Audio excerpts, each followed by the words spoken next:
আজকে চলে আসি নতুন একটা ভিডিও নিয়ে। আজকে আমরা করব পাখির উড্ডয়ন, ফ্লাইট ইন এ বার্ড। এখানে যে ছবিটা আমরা দেখতে পাচ্ছি, আন্দাজ করতে পারছি, সেটা হলো আমাদের সিলেবাসে যেটা আছে পায়রা উড্ডয়ন। পায়রার উড্ডয়নে যেটা আমাদের আজকে আলোচনা করব সেটা হলো ডানার ভূমিকা, পালকের ভূমিকা এবং উড্ডয়ন পেশির ভূমিকা। আরও আছে অতিরিক্ত বায়ুথলি, এগুলো আমরা অভিযোজন চ্যাপ্টারে পড়ব। তাহলে এই তিনটে জিনিসই আমরা মনে রাখার চেষ্টা করব। পায়রাকে বলা হয় মুখ্য খেচর প্রাণী। কেন? কারণ এদের মধ্যে প্রকৃত উড্ডয়ন দেখা যায়, ট্রু ফ্লাইট। বুঝতে পেরেছি? এই জন্য পায়রা হলো মুখ্য খেচর প্রাণী।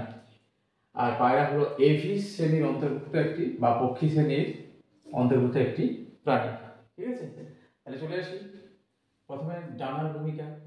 কিন্তু তার আগে একটু বলে নেওয়া দরকার, পায়রার যে আকৃতি, দেহের আকৃতি কিন্তু আকাশে ওড়ার জন্য যথেষ্ট অনুকূল, মাকু আকৃতি। এটাকে কি বলা হয়? মাকু শেপ। দুই প্রান্ত সূচালো, মাঝখানটা একটু ফোলা হয়। হ্যাঁ, উড়োজাহাজ বা যত স্পিডের যানবাহনগুলো আছে সামনেটা দেখবে একটু সরু হয়।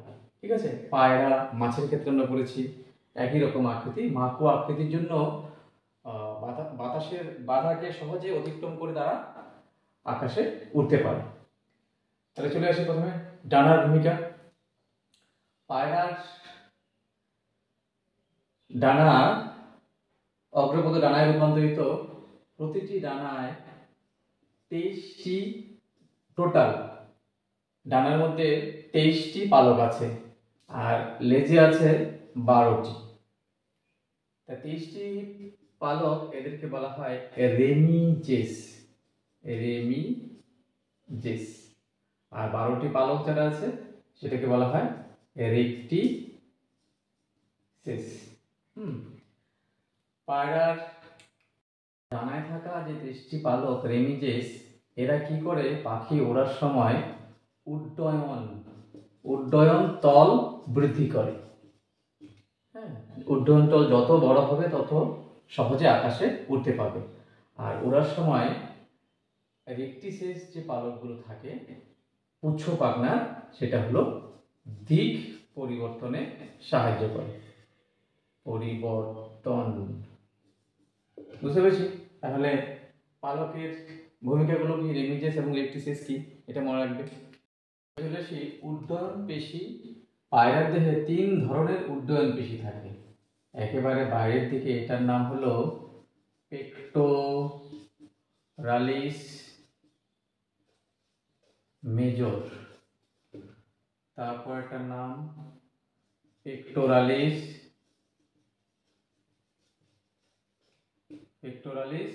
মাইনর,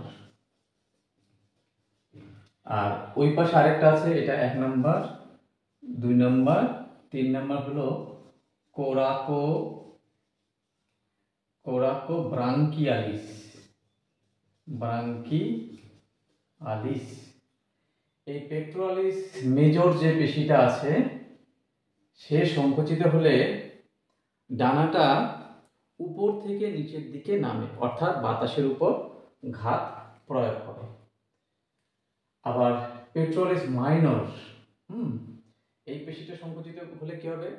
ডানাটা ঊর্ধ্বঘাত হয়, উপরের দিকে উঠে যায়, এবং কোরাকো ব্রাঙ্কিয়ালিস এই কাজেও সাহায্য করে।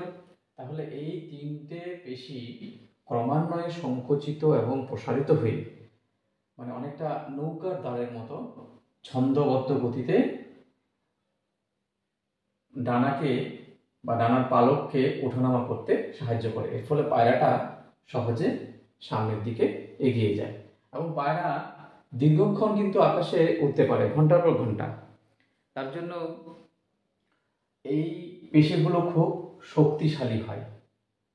বুঝতে পেরেছি? এবং পায়রার একটু বলে দিই, এখানে ফুসফুস যে থাকে, হ্যাঁ, ফুসফুসের সাথে 9টি অতিরিক্ত বায়ুথলি থাকে। এরা হলো রিজার্ভার হিসেবে কাজ করে।